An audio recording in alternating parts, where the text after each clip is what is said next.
Alright guys, today I want to talk about arrow builds and maybe offer you an alternative to what you see going around social media today, where buying and building multiple types of arrows. I'm a proponent of doing that. I personally like to change my arrows if I'm going to change it to the setup for what I'm going to be doing. So with that being said, last year or 2 years ago we shot TAC events. Shot a TAC event and I shot a 420 grain arrow at TAC, and the weight only went up when I added lighted nocks to shoot deer.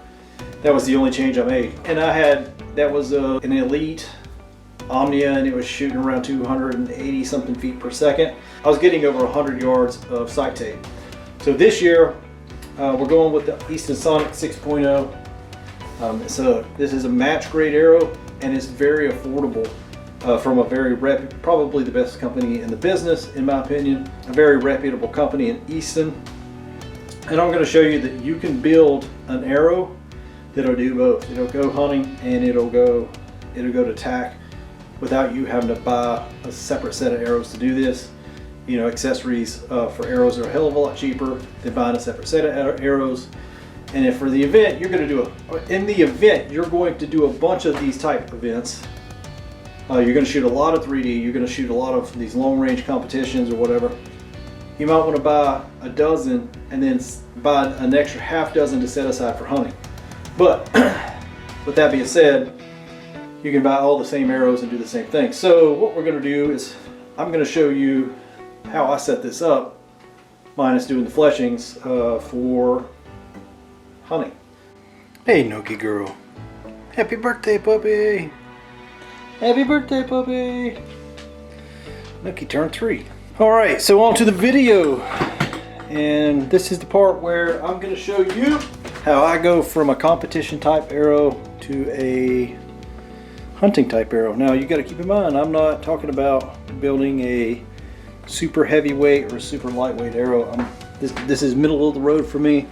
I went as high as 490 on a hunting arrow. I really liked some 460s that I had, and then last year I was in that 430 range, and I'm really happy with that. This year I'm building a arrow to do a couple different long range competitions that I'm going to make as light as possible. So I'm going to show you how I'm going to do that. Alright, so let's move forward with our components to this arrow build. We're going to be 238 grains for base arrow weight.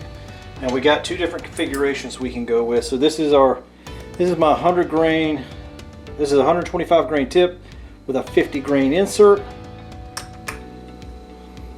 And so you're getting around 175 grains, which is what I would go with to make this a hunting arrow. And you have to buy these brass inserts. Used to come in the 75 grain insert with a 25 grain cutoff. These are brass inserts that were made by Easton. I think they switched over to stainless steel now.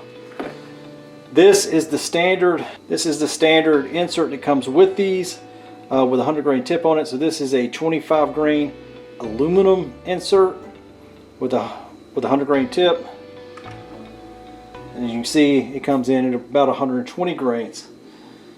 So when I take these and I build that arrow this way, I'm around 360 grains. And we're right at 358 is what it's saying. So 358. Now we're going to put this brass insert in here. See where this thing weighs out at. Oh, you turd. This thing's going to come in around 413. Last year I built these arrows out.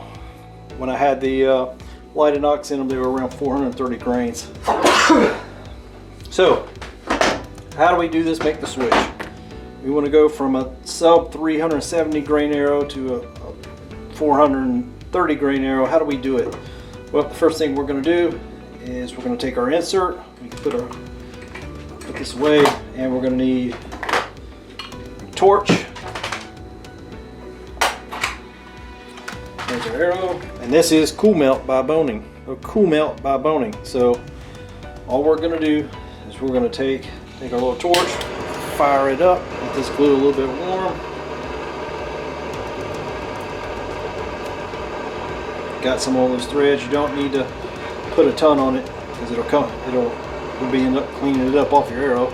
Just slide it over your arrow, give it a little twist, and now we can wait for this to cool and we can peel that off And now we have a sub 360 grain arrow. Should give us plenty of range for extending our yardage tape on this bow setup that we're using.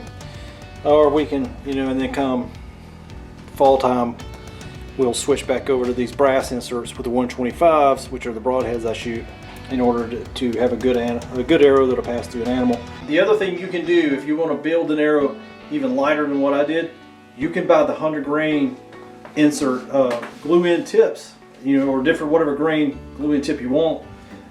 Just be cognizant of what your spine chart tells you and where your grains per pound are going to be for your bow. Make sure you're not going too low below what the manufacturer will cover on a warranty, and you don't want to go too weak on your spine because you don't want to have arrows start breaking on you in the target or breaking at the bow. So that being said, this is a good way if you don't want to buy, you know, 24 arrows, one that's purpose built for shooting competitions and then one that's purpose built for shooting. You want to save a little money.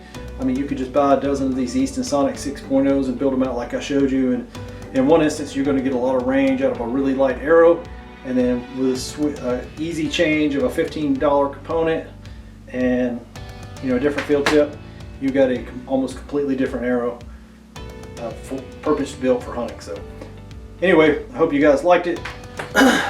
God bless, happy hunting, stay safe, and shoot straight.